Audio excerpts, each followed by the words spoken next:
Assalamualaikum warahmatullahi wabarakatuh. Hai, Gen Healthy semuanya.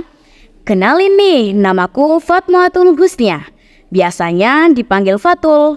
Nah, pada podcast kali ini, aku akan membahas tentang mental health. Nah, aku nggak sendirian loh. Aku juga ditemani oleh partner aku, yaitu... Hai semuanya, kenalin aku Fiza. Di sini aku menjadi partner Fatul untuk membahas tentang mental health. Mental health lagi down, berujung self love. Selain aku yang menjadi partner Fatul, di sini ada bintang tamu spesial loh, yaitu Fanny. Oh iya Tul, sebelum kita masuk ke pembahasan kita, sebenarnya apa sih mental health menurut kamu itu? Kalau menurutku sih ya, mental health itu keadaan di mana mental dapat mempengaruhi seseorang berpikir dan melakukan sesuatu. Oh itu menurutmu, tapi sebenarnya mental health itu memiliki arti yang lebih dalam loh. Penasaran nggak kamu? Penasaran sih. Gimana, Gen Healthy juga penasaran kan? Jadi jangan kemana-mana, tetap di podcast kami. Oke Tul, kalau menurut pengamatanku saat ini banyak para remaja usia 16-18 tahun atau usia SMA yang mengalami permasalahan mental yang sering disepelekan oleh generasi milenial. Contohnya aja nih, remaja yang mengalami bullying lebih memilih untuk memendam masalah mereka daripada bercerita kepada orang tuanya. Betul banget Za. Maka dari itu kita akan membahas tentang mental health agar Gen Z seperti kita tidak lagi mengalami mental breakdown. Semangat ya Gen Z yang katanya sering dianggap sebagai generasi lemah. Udah Zah, kita langsung aja kembali ke topik. Wah penasaran banget nih, tapi sebelum kita masuk ke topik, mari kita perkenalkan terlebih dahulu tamu kita yang sangat spesial ini. Silakan. Assalamualaikum, hola bonjour semua. Aku Fanny Nur Aulia Ramadhani dari kelas 10-2. Saat ini usiaku 16 tahun. Halo Fanny. Hai Van, katanya kamu pernah mengalami mental breakdown ya? Penasaran banget nih aku, apa sih yang telah kamu alamin? Coba cerita. Jadi ceritanya tuh gini, saat aku memasuki MI sekitar umur 7 tahun, aku tuh orangnya introvert dan sulit beradaptasi. Hal itu ngebuat aku nggak punya teman sama sekali. Kalau ada pun malah mengganggu diriku. Masa sih? Beneran kamu introvert? Kok sekarang kayak gini?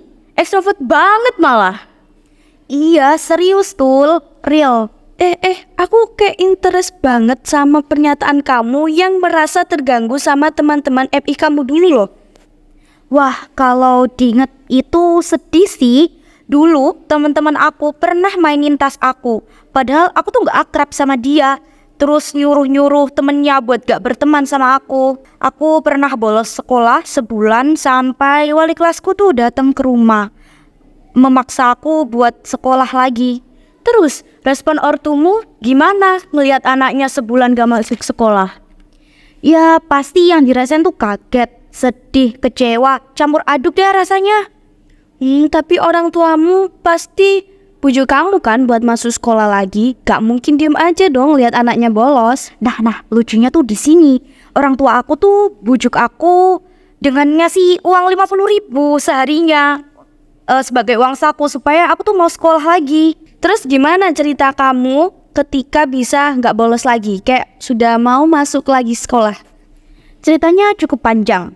Jadi emang MI ku tuh memang banyak event. Nah wali kelasku bilang kalau ada event bazar buku yang paling aku tunggu-tunggu.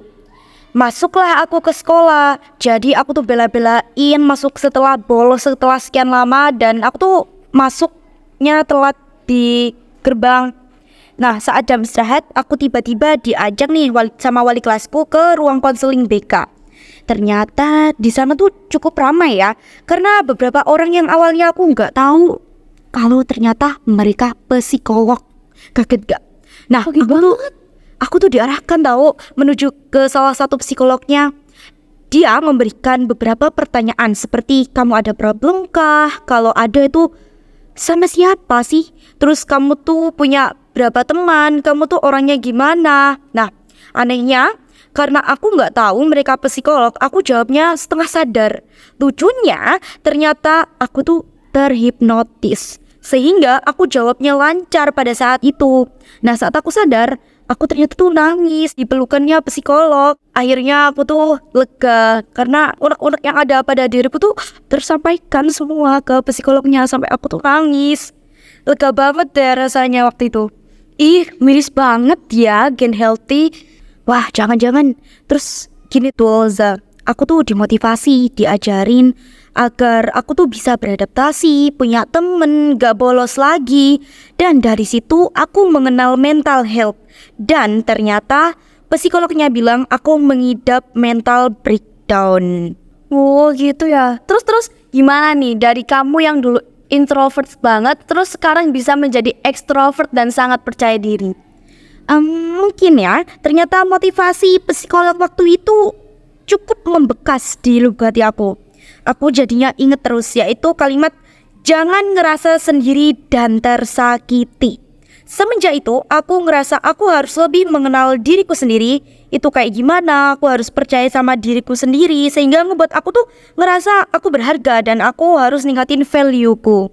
Oh iya, aku punya pesan nih buat para Gen Healthy. Untuk kalian yang saat ini berada di posisi aku yang dulu, yakni lebih terbuka sama orang tua kamu, asah skillmu, naikkan value-mu.